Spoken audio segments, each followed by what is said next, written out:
Je voudrais te parler aujourd'hui de ne pas prendre tous les noms pour des noms. Voyez-vous, il arrive au cours de notre vie que des portes refusent de s'ouvrir. Ces portes sont comme des voix qui nous disent non, n'insiste pas. La sagesse nous indiquerait en l'occurrence de ne pas insister et de passer notre chemin. Seulement, il arrive que des portes soient fermées, mais une petite voix au fond de nous nous dit insiste, il y a peut-être une chance. Ainsi, ne prenez pas tous les noms de la vie pour des noms et sachez que certains noms doivent se changer en oui. Je connais un pasteur personnellement qui s'appelle José, qui racontait l'histoire suivante. Et celui-ci avait reçu pour instruction de la part du Seigneur de ne pas se marier avant ses 28 ans. Mais passé cet âge, il a commencé à s'intéresser à une jeune Anglaise, Shirley, qui fréquentait son église. Et un jour, il est allé voir Shirley pour lui déclarer sa flamme. Et il lui a dit « Shirley, je t'aime, veux-tu m'épouser ?»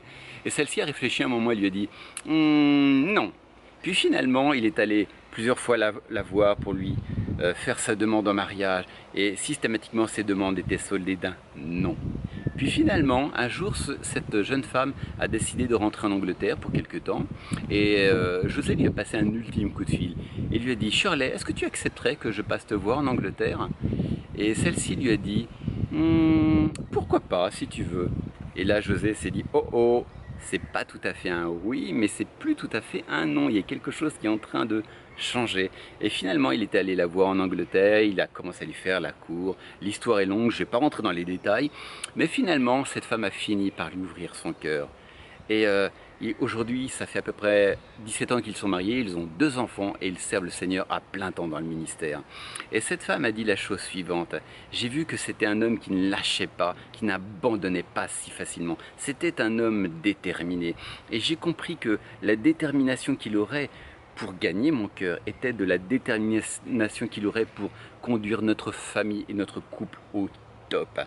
Et la morale de cette histoire est que cet homme n'a pas pris ce nom pour un nom. Il savait qu'il s'agissait d'un nom qui était supposé se changer en oui. Ainsi, ne prenez pas tous les noms de la vie pour des noms. Vous sachez que certains doivent se changer en oui. Alors peut-être qu'aujourd'hui êtes-vous intéressé par un homme ou une femme et que celle-ci ne s'intéresse pas à vous. Eh bien peut-être que cette personne n'est pas la personne qui vous est destinée, donc n'insistez pas nécessairement, mais comprenez l'esprit de mon message. Alors vous pourriez me demander, mais Olivier, comment est-ce que je peux savoir si je dois insister ou passer mon chemin? Eh bien, je ne peux pas répondre à votre place, mais ce que je sais, c'est que vous avez l'Esprit de Dieu en vous. Et si vous écoutez votre cœur, et si vous êtes en communion avec le Seigneur, vous saurez reconnaître ce que vous devez faire. Abraham, un jour, a reçu la visite de 3 anges. Il eut ce discernement pour comprendre qu'il ne s'agissait pas d'hommes ordinaires. Il savait que c'était un rendez-vous divin. Et parfois, Dieu vous donnera des rendez-vous. Il vous visitera au cœur de vos situations et vous aurez cette sensibilité intérieure pour savoir quoi faire. Et prenez pour exemple les Hébreux. Ceux-ci étaient captifs en Égypte, qui est un symbole de l'esclavage spirituel. Et il a fallu 10 plaies avant que Pharaon ne décide de changer ses noms en oui et qu'il les laisse partir. Il a fallu 10 plaies. Et heureusement que Moïse n'a pas laissé tomber dès le premier nom. Et il savait que ce nom devait se changer en oui. Des fois, insister. Et parfois aussi, le Seigneur voudra ressusciter certains rêves morts de votre vie. Peut-être que vous aviez des rêves, vous aspiriez à voir certaines choses s'accomplir, mais finalement ces rêves sont tombés à l'eau et vous pensez que ces rêves sont morts. Eh bien, le Seigneur veut ressusciter ces rêves. N'abandonnez pas devant tous les échecs de votre vie, ce qui est mort dans votre vie, parce que Dieu veut le ressusciter. Et voici quelques années, j'avais ce rêve de travailler dans le journalisme, et je savais qu'il recherchait des correspondants de presse pour le grand journal quotidien. Alors j'ai proposé mes services, et finalement j'étais tellement déterminé. Au début, j'écrivais juste de petits articles, mais lorsqu'ils ont vu ma détermination, ils m'ont confié sans cesse plus de responsabilités. Et au bout de quelques mois, je suis devenu journaliste professionnel. J'étais en contrat. Mais finalement, j'étais tellement stressé, j'avais tellement peur de mal faire que je faisais pas mal d'erreurs dans mes articles. Et lorsque mon contrat est arrivé à terme, ils n'ont plus voulu entendre parler de moi. Et j'étais vraiment déçu. C'était un rêve qui était mort. Et il s'est passé 10 ans entre-temps.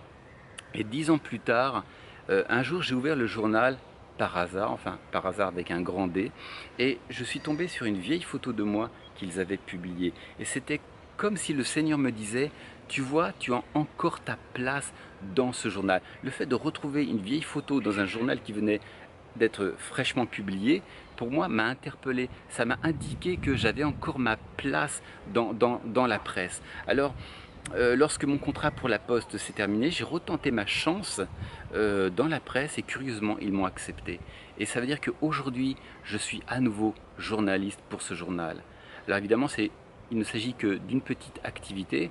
Entre-temps, il y a eu la crise de la presse, donc c'est très difficile aujourd'hui pour vivre à plein temps en tant que journaliste. Somme toute, je suis quand même assez content parce que j'ai quand même un pied dans une activité vraiment qui me passionne. Et qu'est-ce que le Seigneur a fait? Il a ressuscité un rêve qui était mort. Et voyez-vous, j'aurais très bien pu laisser tomber et me dire pour moi c'est fini. Mon rêve est fini, plus jamais j'écrirai dans un journal. Non, Dieu a ressuscité ce rêve qui était mort. Alors peut-être y a-t-il des choses qui sont mortes. N'insiste pas. Des rêves qui sont morts, Dieu va les ressusciter.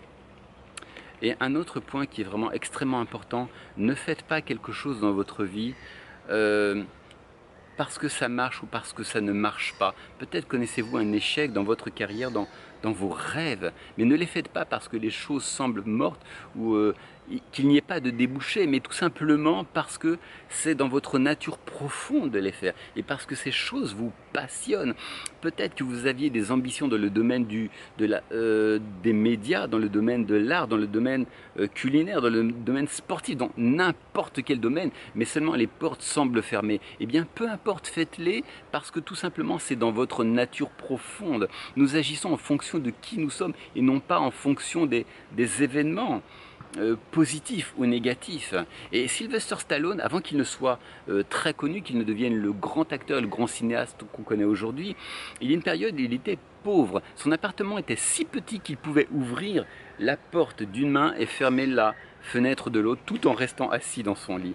Et cet homme, pourtant, il passait beaucoup d'auditions et toutes ces auditions étaient un fiasco, un échec. Personne ne voulait de lui dans le domaine du cinéma. Seulement pendant toutes ces années d'échecs, il ne cessait d'écrire des scénarios. Pourquoi?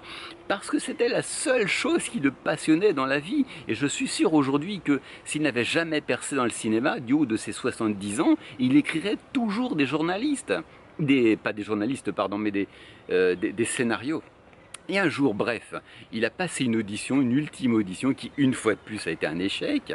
Mais dans un dernier recours, il a tendu son scénario, Rocky, au gars qui l'a auditionné. Finalement, cet homme a été intéressé par ce scénario et a entrepris de le financer et de le prendre comme acteur.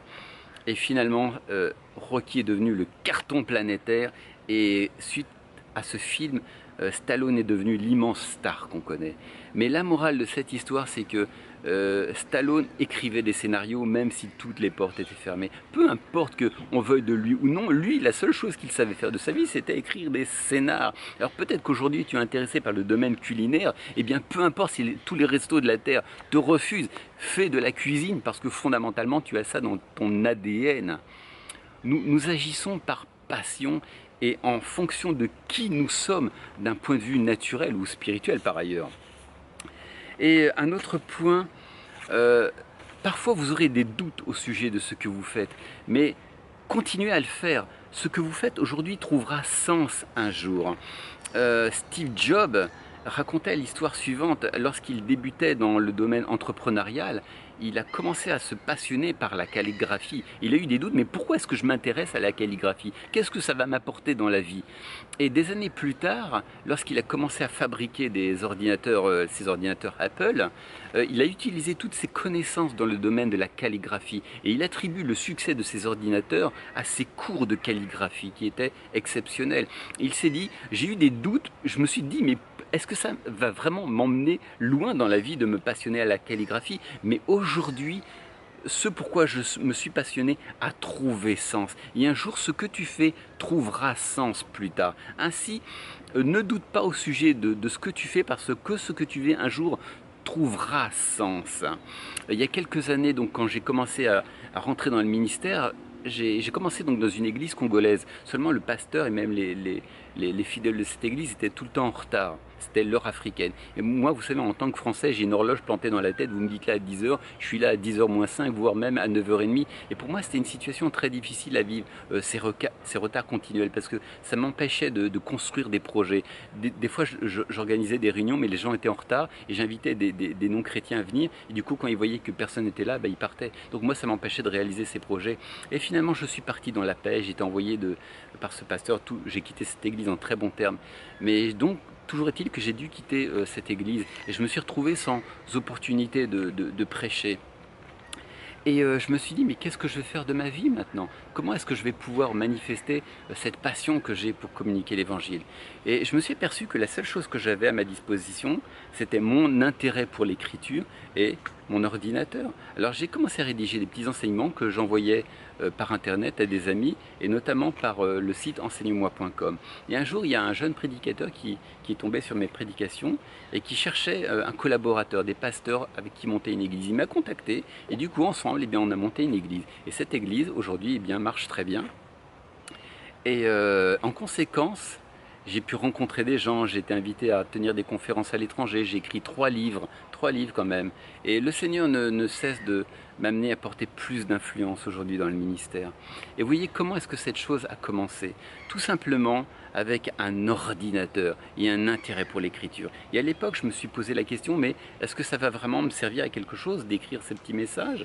Et aujourd'hui, je comprends que ça a pris sens, ça avait du sens. J'ai eu des doutes à l'époque, mais je suis aujourd'hui ce que je suis grâce à ces petits enseignements que je donnais. Donc n'aie pas de doute au sujet de ce que tu fais, mais sache que un jour cela trouvera sens. Et un autre point aussi, c'est d'apprendre à écouter ton cœur.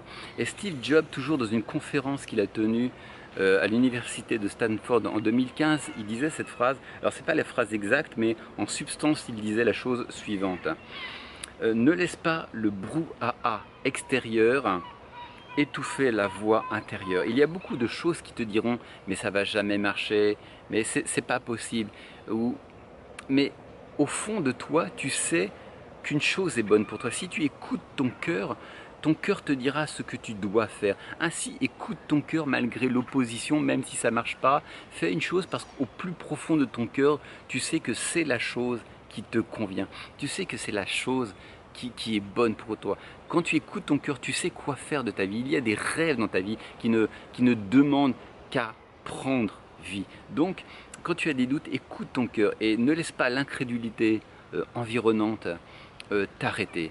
Quoi qu'il en soit vraiment, ne prenez pas tous les noms pour des noms et sachez qu'il y a des noms qui doivent se changer en oui. Et si tu es d'accord avec moi, à nouveau, pouce vert. À bientôt.